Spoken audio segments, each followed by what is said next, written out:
Let's jump in here. We've got Daniel, pronouns he, him.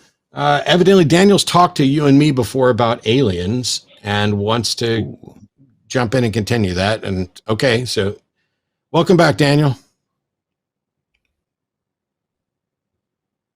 Are you there?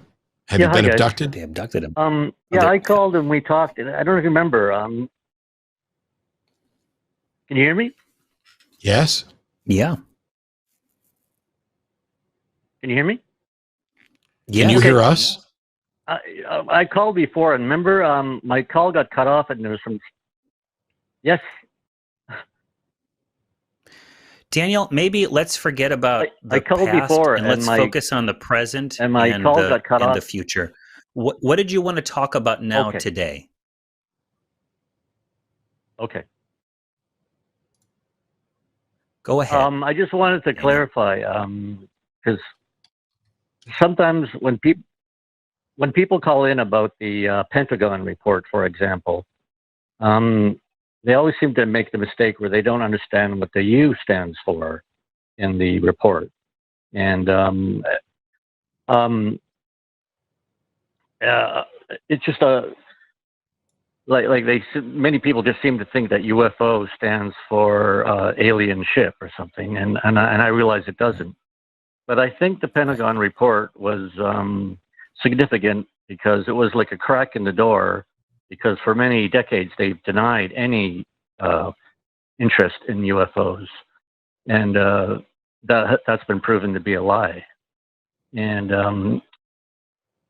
I think there are, but also at the same time, I think there are valid reasons why this would have to be kept secret from the public. Okay.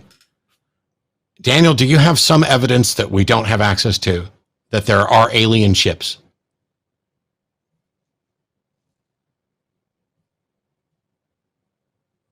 No, of course not.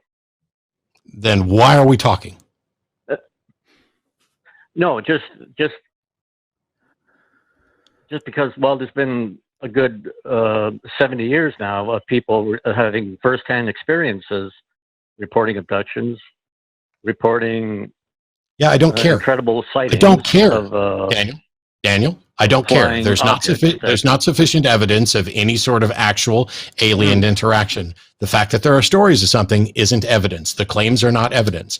I don't care. If you don't have any new evidence, I really don't want to spend here my time today talking about alien stories when there's nothing new to add to this. I'm not convinced aliens have visited, and none of the evidence that's been presented rises to the level of being convincing.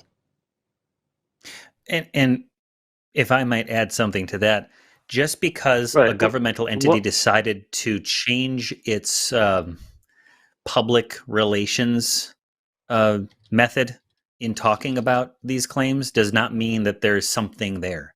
It just means before they said we're not going to talk about it, and now they admitted for some reason a change in someone at the Air Force or Navy or something like that decided to say, yeah, there have been unidentified flying objects. Yes. Not aliens, unidentified flying objects. We don't know what they are. We're not in the Cold War anymore. Some of these are old sightings perhaps, but nothing points to aliens. It just says that we've seen things, we don't know what they are. We haven't been able to confirm one way or the other. Okay. And the culture of UFO sightings has developed over the last, since 1947 is when it started. It's developed, and now they're taking a different approach to folks who were talking about it. It doesn't mean there's anything there. I also want to test something real quick, Daniel. So I'm going to keep talking for just a second, and because I know you can hear me, and I want you to be ready to talk as soon as I say the word pumpkin again. I'm going to say that word, and then I want you to talk as soon as you hear me say that, so that I can tell how much of a delay we're dealing with. Pumpkin.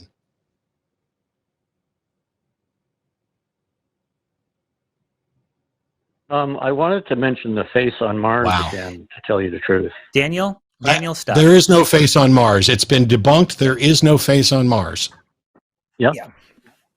Did you hear anything about the pumpkin, though, Daniel? That's not true. It is true. Did you see the second ESA? Did you see the second ESA picture that was released? Are you talking about the picture that looks like a sandbox? Okay. I'm talking about the face on Mars that's been purported for ages and was actually even a part of an episode of Doctor Who. We've seen it from other angles. It's not a face. Hail Sutik. And there's a 7-second delay. I see a face. Okay, I don't care if you see a face. That doesn't mean there's a face. Pareidolia, my friend. Yeah. Go learn about the propensity of human beings to see faces even when there's no face there. But there's no face on Mars.